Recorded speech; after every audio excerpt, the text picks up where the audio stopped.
दोस्तों, आज हम लोग बात करेंगे उत्तर प्रदेश के बारे में। आज हम लोग बात करेंगे उत्तर प्रदेश का राजनीतिक और प्रशासनिक संरचना। तो क्या देखेंगे, राजनीतिक और प्रशासनिक संरचना की बात करें। चलिए शुरुआत करते हैं। सबसे पहला पॉइंट वाइज यहाँ पे देखिए, जितने भी क्वेश्चन है वो PYQ हैं और ये क्वेश्चन जो है पॉइंट वाइज डिस्कस किए जाएंगे, तो इसमें टाइम भी कम लगेगा और अच्छे से पढ़ लिया जाएगा। तो पहला स्टेटमेंट क्या है कि प्रदेश का नाम उत्तर प्रदेश कब पड़ा। जो आज हम यूपी जानते हैं ये कब हुआ था, तो 24 जनवरी 1950 को हम यूपी के दिवस के नाम से मनाते हैं। और जो यूपी दिवस है वो 24 जनवरी को मनाते हैं। और ये कब से मनाते हैं, 2018 से मनाते हैं। ये भी एक अलग से फैक्ट है कि 2018 से हम लोग यूपी डे मनाते हैं 24 जनवरी को। प्रदेश की राजधानी तो लखनऊ जो है पूर्णतः 1935 से है, जबकि आंशिक रूप से 1921 से है। मतलब यहाँ कहने का ये तात्पर्य कि प्रदेश की जो राजधानी लखनऊ वो 1921 में भी हो गई थी, बट पूर्णतः 1935 में हो गई थी। देन हम लोग बात करते हैं उत्तर प्रदेश राज्य का पुनर्गठन। तो ये कब हुआ था, तो 1956 में पुनर्गठन हुआ था उत्तर प्रदेश राज्य का। और इसका विभाजन कब हुआ था, तो 9 नवंबर 2000 को उत्तर प्रदेश का विभाजन हो गया था और उत्तर प्रदेश के 13 पहाड़ी जिलों को काट कर उत्तराखंड बना दिया गया था। तो इस प्रकार से उत्तर प्रदेश दो राज्यों में डिवाइड हो गया था, उत्तराखंड और उत्तर प्रदेश। और ये कब हुआ था, तो ये डेट भी इम्पॉर्टेंट है, 9 नवंबर 2000 को हुआ था। और इसमें 13 पहाड़ी जिलों को काट के एक अलग से उत्तराखंड बना दिया गया था। अब हम बात करते हैं यूपी की बहुत बेसिक नॉलेज, जो कभी कभी पूछ ली जाती है एग्जाम में। ये लगती आसान है लेकिन कभी कभी इनमें भी डाउट हो जाता है। तो सबसे पहले हम लोग बात करेंगे कि उत्तर प्रदेश की राज्य की भाषा क्या है। तो राज्य की भाषा हिंदी है और ये राज्य की भाषा 1947 से है। जैसे इंडिया इंडिपेंडेंट हुआ था उसी समय से भारत की जो राजभाषा है वो हिंदी है। उर्दू कब हुई थी, तो उर्दू 1989 में हुई थी। ठीक है, आगे बात करते हैं। राज की पक्षी क्या है, उत्तर प्रदेश का सारस है। तो यहाँ पे सारस हो गया राज की पक्षी। राज की पशु बारहसिंगा है। राज की पशु यूपी का बारहसिंगा है, पक्षी सारस है। और वृक्ष देखिए, वृक्ष क्या होगा, अशोक। इसमें डाउट करने को जाता है, कभी कभी कुछ और दिया जाता है। तो ये अशोक है जो यूपी का राष्ट्रीय वृक्ष है। देन हम बात करते हैं राज की पुष्प की। तो ये पलाश है या फिर टेसू है, और जो कब से है, 2011 से माना जाता है पुष्प को। राजकीय खेल, यूपी का राजकीय खेल क्या है, तो हॉकी है। देन हम लोग बात करते हैं कि यूपी का जो राजकीय चिन्ह है उसमें क्या क्या है। तो इसमें एक व्रत है, 2 मछलियां हैं और एक तीर का धनुष है। तो याद रखिए, तीनों चीज़ें याद रखना है कि एक व्रत है, उसमें 2 मछलियां और एक तीर धनुष है। ये यूपी का राजकीय चिन्ह है, क्या है, 2 मछलियां, एक तीर धनुष। और ये कब स्वीकृत किया गया, तो 1938 में इसको राजकीय चिन्ह के रूप में स्वीकृत कर दिया गया था। देन हम बात करते हैं जो प्रदेश की विधानमंडल है, इसका स्वरूप कैसा है। क्योंकि यूपी में 2 सदन होते हैं, एक होती है विधानमंडल, एक होता है विधानसभा। तो इस प्रकार से जो यूपी का विधानमंडल का स्वरूप है वो 2 सदनात्मक है। देन हम लोग बात करते हैं कि उत्तर प्रदेश विधानसभा के सदस्यों की कुल संख्या कितनी है। तो वो 404 है। यहाँ पे एक एंग्लो इंडियन है, तो ये 404 हो गए हम। उत्तर प्रदेश में विधान परिषद सदस्यों की संख्या कितनी है, 100 है ये। यदि हम बात करें विधान परिषद के मेंबर की सदस्यों की संख्या कितनी है, 100 है। लोकसभा की सीटों की संख्या, तो ये भी इम्पोर्टेंट फैक्ट है कि 80 लोकसभा की सीटों की संख्या है और राज्यसभा की सीटों की संख्या 31 है। तो यूपी में राज्यसभा की सीटें कितनी, 31 हो जाती है यहाँ पे देखिए। अब हम बात करते हैं जो विधान परिषद है उसका गठन कब हुआ था। तो एक इंटरेस्टिंग फैक्ट ये है कि जो यूपी में विधान परिषद है वो 1921 में आ गई थी, जबकि विधानसभा 1937 में आई थी। मतलब कि विधानसभा पहले ही बन चुकी थी, विधान परिषद पहले ही बन चुकी थी, विधानसभा बाद में आई थी। यूपी में अभी तक कितनी बार राष्ट्रपति शासन लगाया गया है। राष्ट्रपति शासन किस आर्टिकल के तहत लगाते हैं, 356 के तहत लगाते हैं।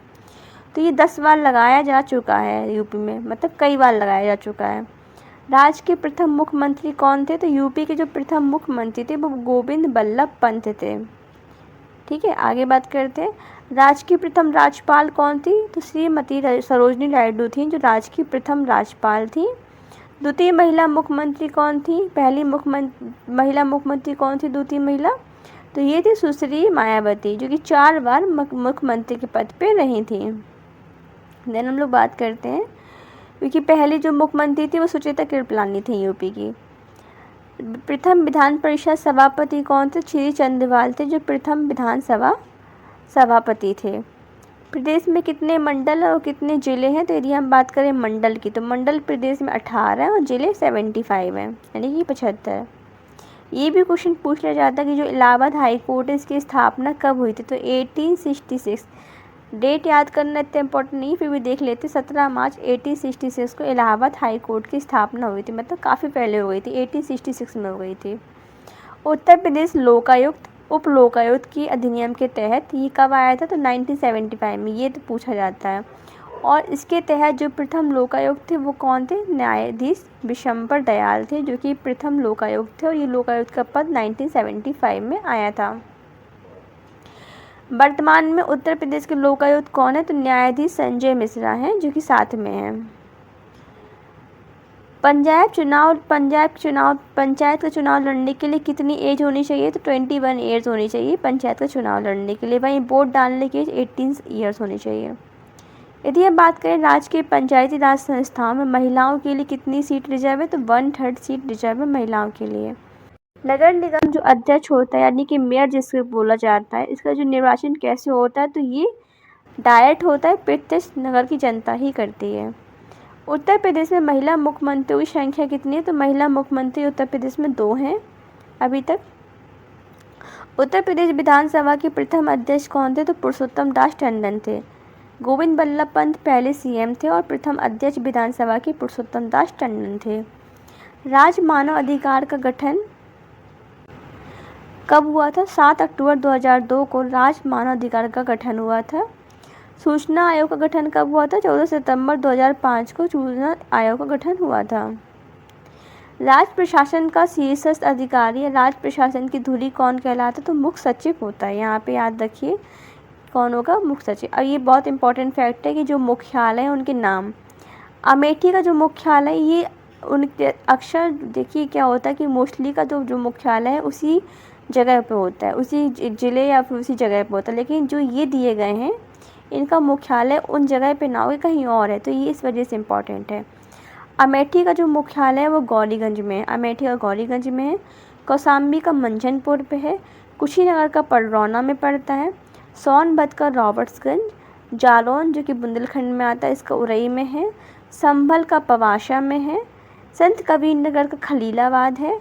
गौतम बुद्ध नगर का नोएडा में है। अंबेडकर नगर का अकबरपुर में है। सिद्धार्थ नगर का नौगढ़ है। फर्रुखाबाद का फतेहगढ़ और कानपुर देहात का अकबरपुर माटी। तो इसमें इंपॉर्टेंट जैसे कि कौशाम्बी का मंचनपुर हुआ, कुशीनगर का पडरौना, सोनभद्र का रॉबर्ट्सगंज, जालौन का उरई, ये अक्सर पूछ लिए जाते हैं। अब बात करते हैं कि उत्तर प्रदेश में नगर निगम की संख्या कितनी है। तो उत्तर प्रदेश में नगर निगम 17 हैं। जो सबसे रिसेंटली नगर निगम जोड़ा गया वो शाहजहाँपुर है। इसके पहले नगर निगम मथुरा था 16वें नंबर का, और 15वें नंबर का अयोध्या था। आगे बात करते हैं, ये क्वेश्चन पहले का है तो इसको नहीं देखेंगे, 2017 का है। उत्तर प्रदेश राज्य पिछड़ा वर्ग आयोग का गठन कब हुआ था? तो जो उत्तर प्रदेश का पिछड़ा वर्ग आयोग था वो 1993 में 9 मार्च को आया था। उत्तर प्रदेश और उत्तराखंड दोनों राज्यों के सीएम के पद को सुशोभित करने वाले नेता कौन थे? नारायण दत्त तिवारी थे, जो कि उत्तर प्रदेश के भी तो उत्तराखंड के सीएम के पद भी थे। उत्तर प्रदेश के सबसे कम विधानसभा सीटों वाले जिले, तो यहाँ पे जो चित्रकूट है, महोबा, श्रावस्ती, तो यहाँ से विधानसभा के लिए मात्र 2 ही सीटें हैं, इस वजह से ये सबसे कम विधानसभा वाले सीट वाले जिले कहलाते हैं।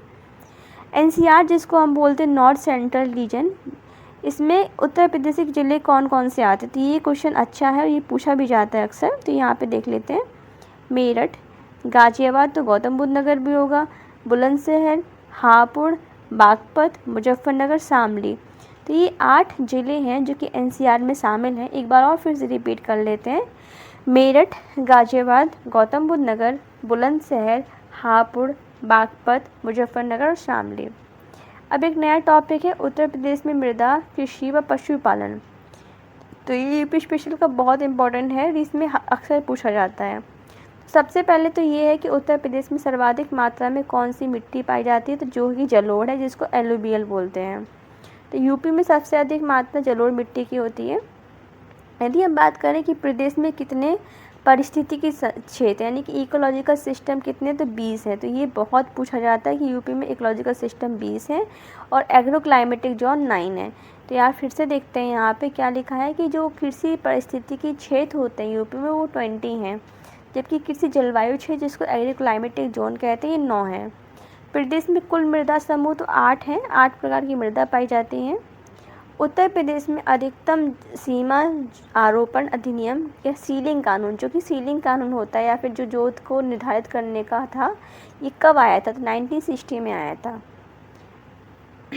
आगे बात करते हैं कि प्रदेश में शुष्क कृषि क्षेत्र वाला एरिया कौन सा, तो बुंदेलखंड हो जाए। प्रदेश में कुल बोए गए क्षेत्रफल पर नलकूपों के बाद सिंचाई का स्रोत, जैसे कि यहाँ पे याद रखिए जो उत्तर प्रदेश है इसमें सर्वाधिक जो सिंचाई होती है वो नलकूपों के माध्यम से होती है। तो यहाँ पे नलकूपों के माध्यम से पहले नंबर पे होती है, वहीं दूसरे नंबर पे सिंचाई होती है नहरों के माध्यम से। प्रदेश में सर्वाधिक क्षेत्र पर बोई जाने वाली फसल कौन सी, तो गेहूँ सबसे अधिक एरिया पे बोई जाती है। राज्य की सर्वाधिक महत्वपूर्ण नकदी फसल क्या है, कैश क्रॉप, तो गन्ना है। एक है गोकुल पुरस्कार, तो ये किससे संबंधित है, तो दूध के प्रोडक्ट उत्पादन से संबंधित है। अमरूद के लिए प्रयोग और प्रशिक्षण केंद्र प्रयागराज अमरूद के लिए बहुत फेमस है, तो ये खोला गया था प्रयागराज में। किसान मित्र योजना, इसकी डेट भी अक्सर पूछ ली जाती है, तो याद रखिए 18 जून 2001 को किसान मित्र योजना आई थी। उत्तर प्रदेश खाद्यान्न गेहूँ, गन्ना, आम, दुग्ध, मैथा उत्पादन में यूपी का जो नाम है पहला है, यानी कि खाद्यान्न में भी, गेहूँ में, गन्ना में, आम में, दुग्ध में। उत्तर प्रदेश खाद्य प्रसंस्करण उद्योग नीति 2012 में आई थी, तो कौन सी नीति ये है, खाद्य प्रसंस्करण उद्योग नीति 2012 में आई थी। प्रदेश में फल संरक्षण और डिब्बाबंदी संस्थान कहाँ पे, तो लखनऊ में है। ये भी पूछ लिया जाता है। सफ़ेदा, केला और सरदार ये किस चीज़ की प्रजाति, तो अमरूद के लिए क्या कौन फेमस है, तो इलाहाबाद फेमस है। मालभोग, चीनी चंपा, अल्फान ये सब किसकी प्रजाति हैं, ये केला की प्रजाति हैं। एक है fragrance and flavour development centre, तो ये कहाँ पे है, तो ये कन्नौज में है। तो कहाँ पे, ये कन्नौज में है। पशु जैविक औषधि अनुसंधान की बात की जाती है, तो ये लखनऊ में है। यदि हम बात करें उत्तर प्रदेश की कृषि की उत्पादकता सर्वाधिक कहाँ पे, तो जो वेस्टर्न यूपी है वहाँ पे जो कृषि की उत्पादकता है अधिकतम, यानी कि वेस्टर्न यूपी में। उत्तर प्रदेश में जो सीमांत कृषक जिनको बोलते हैं मार्जिनल फार्मर, तो वो उनके पास कितनी लैंड होती है, तो उनके पास 1 हेक्टेयर से भी कम भूमि होती है।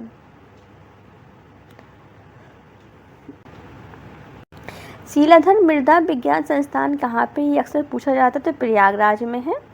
उत्तर प्रदेश गौ सेवा आयोग 1990 में आया था, तो ये 1999 में आया था, सॉरी। उत्तर प्रदेश राज्य दुग्ध परिषद 1976। जलीय अपरदन से प्रभावित उत्तर प्रदेश का क्षेत्र कौन सा, तो तराई प्रदेश होता है। प्रदेश के जोत धारकों को उनकी जोतों की जानकारी देने के उद्देश्य से किसान बही योजना, ये बहुत इंपॉर्टेंट है, किसान बही योजना 1992 में आई थी। राज्य में संतरे की पैदावार वाला जिला कौन सा, तो सहारनपुर है, जो संतरे के नाम पे पहले नंबर पे आता है। लीची में भी सहारनपुर है, वैसे तो लीची मुजफ्फरनगर है बिहार का। किसानों को कृषि ऋण हेतु किसान क्रेडिट कार्ड, तो ये कब आया था, 1999 से 2000 के बीच में आया था। इस प्रकार से हम लोगों ने यूपी के बहुत इंपॉर्टेंट फैक्ट के बारे में बात की है, जो कि बहुत इंपॉर्टेंट होते हैं और हर एग्जाम में पूछे जाते हैं। ये समरी वाइज है, ये मतलब जितने भी MCQ उनकी समरी और पॉइंट वाइज डिस्कस किया गया है। यदि आपको वीडियो अच्छी लगी तो please like and subscribe and thanks for watching. Thank you. बाकी जो टॉपिक है वो अगली वीडियो में कवर करेंगे। Thank you for watching.